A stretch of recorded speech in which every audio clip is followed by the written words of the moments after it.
एकपटक सोच्नुहोस् त तपाईँ कुनै होटेलमा खाना खान जानुहुन्छ, त्यहाँ वेटर वेट्रेसहरू खाना सर्भ गर्न आउँछन्, तर उनीहरूको शरीरमा कुनै पनि कपडा हुँदैन, पुरै नाङ्गो हुन्छन्। अनि तपाईँ खाना खाँदा तपाईँको शरीरको पुरै कपडा खोलेर नाङ्गो भएर खानु पर्यो भने, अनि कुनै होटेलमा तपाईँ खाना खान जाँदा त्यहाँ तपाईँलाई टोयलेटको सिटमा सेम आछीको जस्तो डिजाइन बनाएर खाना सर्भ गरिन्छ भने तपाईँलाई कस्तो लाग्ला? आज म तपाईँहरूलाई संसारमा भएका यस्तै अनौठा होटेल तथा रेस्टुरेन्टहरूको बारेमा बताउने छु, जसलाई सुनेर तपाईँ भन्नुहुनेछ, Oh my God!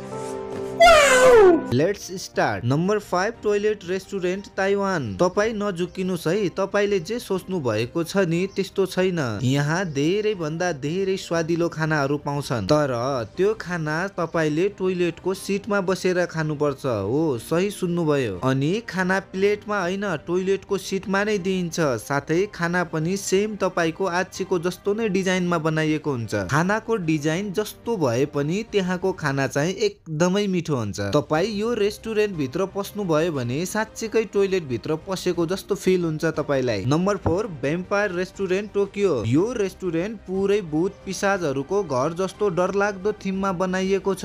यो होटेललाई धेरै डरलाग्दो बनाउनका लागि ठाउँ ठाउँमा नक्कली भूतहरूको स्ट्याचु राखिएको छ। साथै होटेलको सबै वालहरू टेबलहरूमा नक्कली रगत लगाइएको छ। खाना सर्भ गर्ने वेटरहरू पनि सबै भूत पिशाचको ड्रेसमा नै हुन्छन्। खानाको नाम पनि होटेलको थीम सँगै मिल्ने छ। हेर्नुहोस् त यो खाना, जे होस् यो होटेलमा सबै यसको थीम अनुसार नै सामानहरूको एरेन्ज गरिएको छ। पहिलो पटक यो होटलमा जाने मान्छेको अवश्य नै सातो जान्छ। त्यही भएर यहाँ गेटमा नै कमजोर मुटु भएकाहरूले यो होटल भित्र नआउनु होला भनेर क्लियर लेखिएको छ। यदि तपाईँ जापानमा हुनुहुन्छ भने त्यहाँ अवश्य भिजिट गर्नु होला। नम्बर 3, कायाबुकिया तेवान। यो होटेल देखेर यहाँ आउने कस्टमरहरू अचम्मित हुन्छन्। किन थाहा छ तपाईलाई? यहाँ काम गर्ने कोही पनि मान्छे छैनन्। अनि तपाईलाई लाग्ला यहाँ काम गर्ने कोही पनि मान्छे छैनन् भने काम चाहिँ कसले गर्छ? साथीहरू, यहाँ काम गर्ने सबै बाँदरहरू छन्। यी बाँदरहरूलाई यति राम्रोसँग ट्रेनिङ दिएको हुन्छ कि यिनीहरूले तपाईँ त्यहाँ खाना खान जानुभयो भने त्यहाँ तपाईँको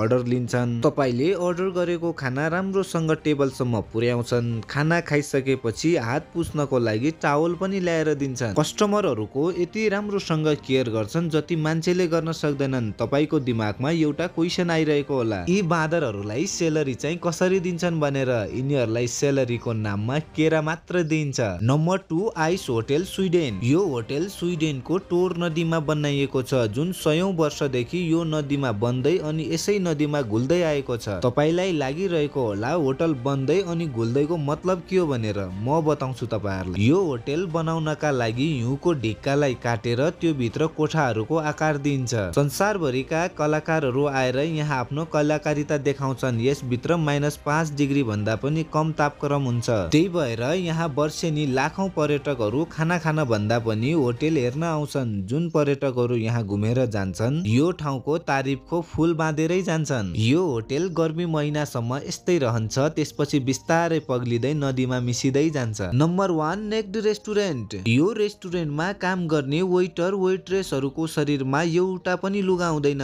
खाना खान जाने मान्छेको शरीरमा पनि कुनै लुगा हुँदैन। यदि तपाईँ यो रेस्टुरेन्टमा खाना खान जानुभयो भने तपाईको शरीरमा कपडाको एउटा टुक्रा पनि हुनु हुँदैन। तपाईलाई लाग्यो होला जाबो यस्तो रेस्टुरेन्टमा को नै खाना खान जान्छ होला भनेर। तर यहाँ रेस्टुरेन्टमा जानका लागि एडभान्स बुकिङ गर्नुपर्छ। अहिले यहाँ जानका लागि 50,000 भन्दा पनि धेरै मान्छेहरू वेटिङमा छन्। अहिले तपाईले बुकिङ गर्नुभयो भने 6 महिना 1 वर्ष पछि मात्र तपाईको पालो आउँछ।